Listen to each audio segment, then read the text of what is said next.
അതിവർഷം leap year. ഒരു വർഷത്തിൽ ഫെബ്രുവരി മാസത്തിന് 29 ദിവസമുണ്ടെങ്കിൽ ആ വർഷത്തെ അതിവർഷം എന്ന് പറയുന്നു. ഒരു വർഷം 365.2425 ദിവസമാണ്. അതായത് 365 ദിവസവും 5 മണിക്കൂർ 49 മിനിറ്റ് 12 സെക്കൻഡ്. പക്ഷേ ഒരു സാധാരണ വർഷത്തിൽ 365 ദിവസം മാത്രമാണുള്ളത്. അതുകൊണ്ട് 4 വർഷത്തിലൊരിക്കൽ ഫെബ്രുവരി മാസത്തിൽ ഒരു ദിവസം അധികം ചേർക്കുന്നു. അങ്ങനെയുള്ള വർഷങ്ങളെയാണ് അതിവർഷമെന്ന് പറയുന്നത്. എന്നാൽ ഇങ്ങനെ 4 വർഷം കൂടുമ്പോൾ ഒരു ദിവസം ചേർക്കുന്നത് കൊണ്ട് ഓരോ വർഷവും 5 മണിക്കൂർ 49 മിനിറ്റ് 12 സെക്കൻഡ് കൂടുന്നതിന് പകരം 6 മണിക്കൂറാണ് കൂടുന്നത്. ഈ വ്യത്യാസം പരിഹരിക്കുന്നതിനായി 100 കൊണ്ട് പൂർണ്ണമായി ഹരിക്കാവുന്ന വർഷമാണെങ്കിൽ ഫെബ്രുവരി മാസത്തിൽ 28 ദിവസം മാത്രമേ കാണുകയുള്ളൂ.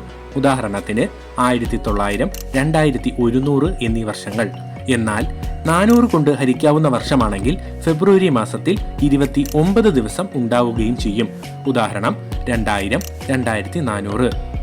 2024 അതുകൊണ്ട് തന്നെ ഒരു അതിവർഷമാണ്.